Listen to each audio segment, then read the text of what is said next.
Alright, hey guys, my name is Shadow and welcome back to Pimp My Cobra MkIV, and this is episode number 2. And today we are going to be talking about an exploration build for the Cobra MkIV. Now, if you remember last week we did a bounty hunting build, and that was pretty cool. It worked out pretty well. So, since the Cobra MkIV is not actually a fighter, it is what is referred to as a multi-role ship. This time on Pimp My Cobra MkIV, we are going to outfit this Cobra MkIV for exploration. And to do that, we're going to go into the outfitting screen where I've actually already constructed the build, but we're just going to go over it. And then, as usual, we will test it out in actual gameplay. Yes. So let's do that. Anyways, now as you can see, on the hard points we have no weapons. Now this is an exploration build, as I just said 24 times. So that means you're not going to spend the vast majority of your time in combat. Now what do you do if you get attacked? Well, you run away.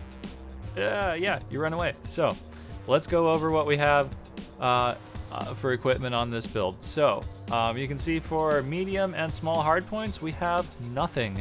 And why do we have nothing? Because weight. Because things weigh things. So, yeah, but we do have one chaff launcher just in case we do get interdicted or something, because there is always the possibility that you could get interdicted. But yeah, we'll just have to run if that's the case. So we have this chaff launcher, but nothing else, because there's nothing else for hard points here that's going to help us out in exploration. The important stuff is all in internals. So let's look at internals. Now, first of all, we have the lightweight alloy, and last time on the bounty hunting build, we had the military grade hull, and you may be saying, well, Shadow, why don't we just keep the military grade hull in case we get attacked? Because it weighs a crap ton, that's why. So we've gone down to the lightweight alloy because less weight equals more jump range, and we want maximum jump range. So, lightweight alloy hull. We still have our A4 power plant. Now, when I was originally planning this build, I was thinking of actually going with a D4, possibly. I think a D4 might be fine. Obviously I can't see in front of me what the power output of a D4 reactor is at the moment, but D is the lightest weight class, and if you can find that, well, I would probably go with the D4, and maybe you could even fit a couple weapons into this build. I don't know. But again, I was limited by the available equipment at the space station where I outfitted this. Anyways, so back to here. Now we have the A4 thrusters, and we've retained those from the bounty hunting build mainly to help us run away if we get interdicted. So with our A4 thrusters, that's going to make us as fast and maneuverable as possible. And combined with that chaff launcher, we should be able to get away from pretty much anybody by just boosting and just getting the heck out of there, pretty much. Now, we still have the A4 frameshift drive. This is probably the most important component because this is what's going to get you that maximum jump range. And you can see for this build, we actually have 20 light years even of jump range with our A4 frameshift drive. So A4 definitely has to be for exploration build. Now, life support and pretty much everything else, we've gone with the lightest weight things possible. So life support, D3, power distributor, D3. Even though, yeah, I was saying we're gonna need to run away and our power distributor does control how fast our boost capacitor charges up, it's still a matter of weight.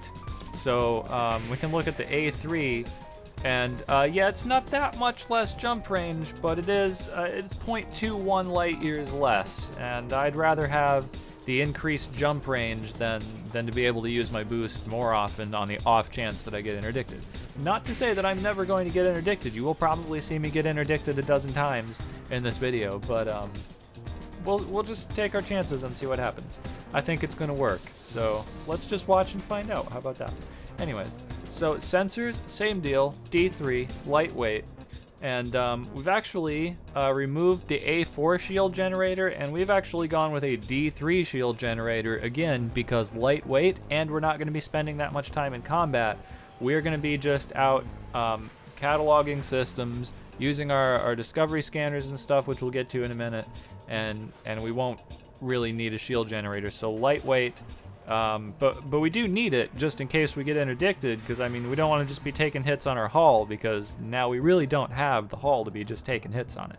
So we do need some shields, but we just don't need amazing shields.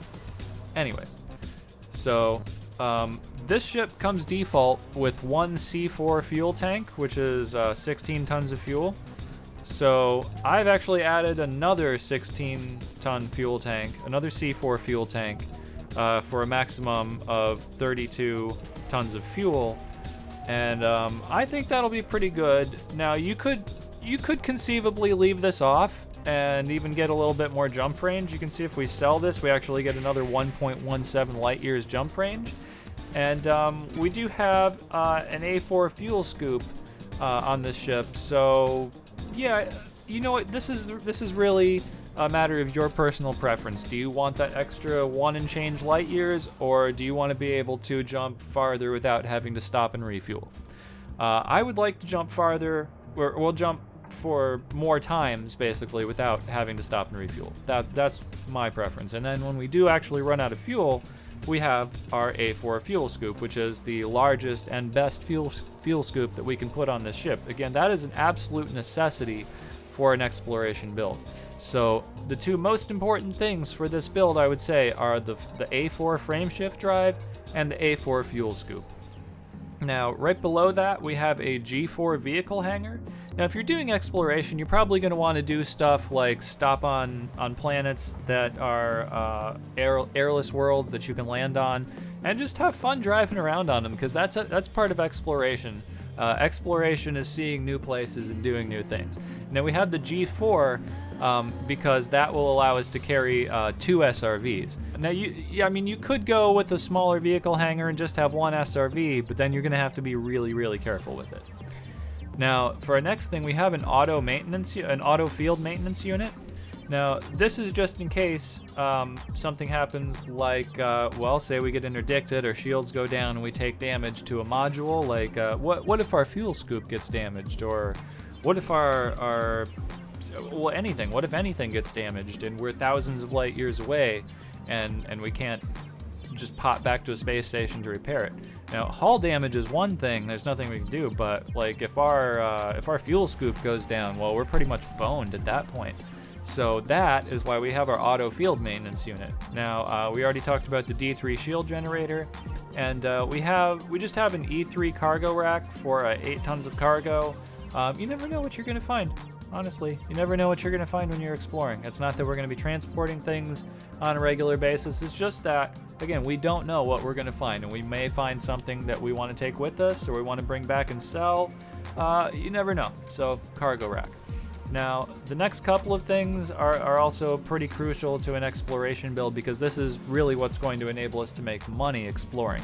Now, we're going to talk about it in this order. The first one is our advanced discovery scanner. When we fire that off, it's going to allow us to see every object in any star system that we're currently in when we fire that off. And what that's going to do is it's going to add it to our data collection thing, and when we come to a space station that's 20 light years away from where we gathered that data, it's going to allow us to sell all that data that we gathered, all that complete data that we gathered, and make a profit on our star charts, basically, because that's what we're doing. We're mapping the galaxy by using this. Now, the detailed surface scanner is not something that we have to trigger manually, but this is something that we may or may not end up using, but basically it will allow you to get a more detailed scan of any object that you discover with your advanced discovery scanner. And yeah, that's pretty much that's pretty much the gist of this build. And what we're gonna do now is I've set a course for Obsidian Orbital. Let me show you guys where that is, in case you're not familiar with it. So I've already plotted the course, but we'll just type it in here. And that is here in the Pleiades Nebula in this system called Maia. and it is 450.15 light years from our current location. And I already have the course set, so I'm not going to do this. I have the course set right to Obsidian Orbital in the system. But that is where we're going to go. And we're just going to see how well this build performs. We're gonna take some scans along the way. We're going to use our fuel scoop. And we're just basically going to take a little long distance trip with this ship and just see how viable this build is. Maybe it sucks. I don't know. We're about to find out. Here we go.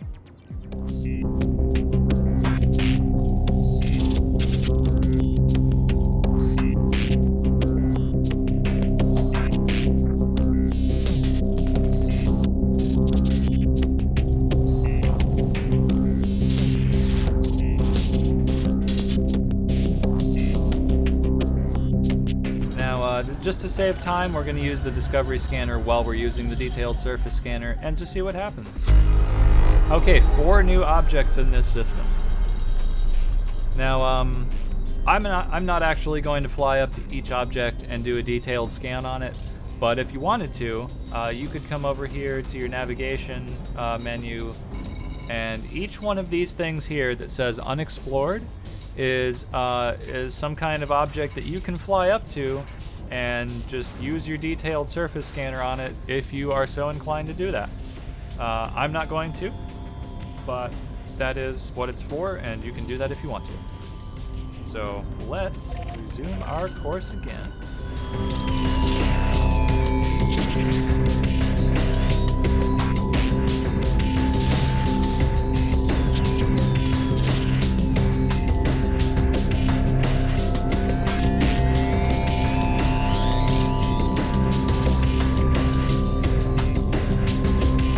Okay, so I've just been going along doing jump after jump, meanwhile not paying attention, and my fuel tank is now nearly empty. Fortunately, we're in a system where we're very close to a star that can, very close to a star that we can fuel scoop from. So let's just approach this star, not get too terribly close to it, but let's get close enough that we can see just how well our fuel scoop actually performs. And this should be close enough. This might actually be too close. No, but it looks like we're scooping fairly quickly. 314 and some change units per second. Our heat index is only at 64%, so this seems pretty good. Now we are halfway refueled, and let's see, we have 12 jumps remaining, and that's out of 28 total jumps.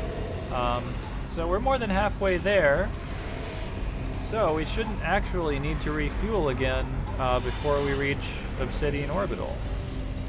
Fuel scooping complete. Okay, now our fuel tank is completely full. That didn't actually take very long. Let's see, we are going to resume our course as soon as we move away from this star. And then we will just continue our little journey to Obsidian Orbital.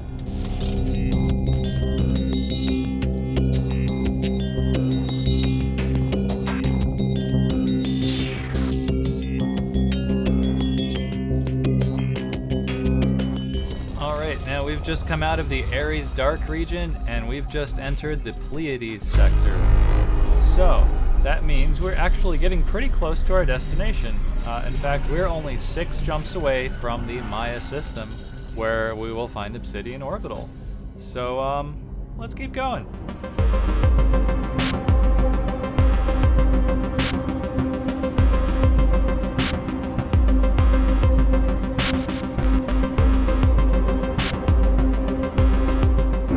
Right, and here we are in Maia. That is 450 light years and a little bit of change in our Cobra Mark IV. And now we're just going to head right for Obsidian Orbital and dock, and then we will just see what kind of results we get from all that data that we just gathered.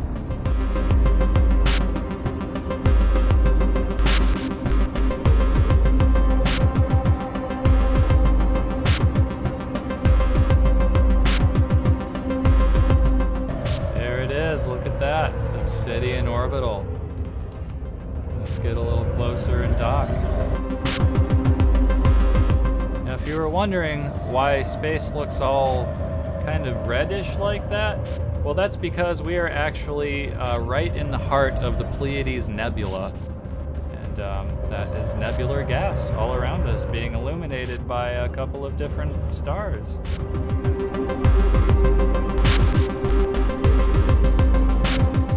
All right.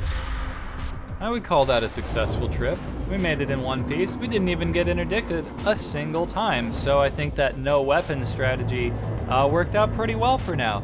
That may change in the future. I don't really know what they're going to do with the game, but yeah, for now, that seems to work just fine. So let's open up our Starport Services menu, and first of all, we'll refuel our ship, because we're almost out of fuel. So now that we're here, we've just collected a bunch of nav data along the way, and now we need to sell that in order to make a profit. So let's go into Universal Cartographics, which is where we sell our nav data, and we'll see just how much we made for that whole little trip. And this is not bad. For this entire page of nav data, we're going to get 241,308 credits. Let's keep in mind that exploration in Elite Dangerous is not strictly about making profit, although that is involved, obviously. But exploration in Elite Dangerous is about embracing your love of the unknown. Let's sell this page of data. Get our profit. Oh, and look, we still have a little bit more, another 14,000 and change.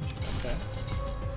And this is a system that's within 20 light years of here, so we can't sell that data here. But that pretty much concludes this video. So guys, let me know what you thought of my Cobra Mark IV exploration build.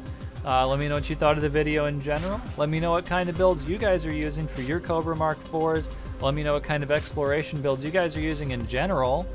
And yeah, guys, that'll do it. Don't forget to like this video if you liked it. Go ahead and subscribe to my channel if you want to keep seeing more episodes of Pimp My Cobra Mark IV. And guys, I will see you in the next one.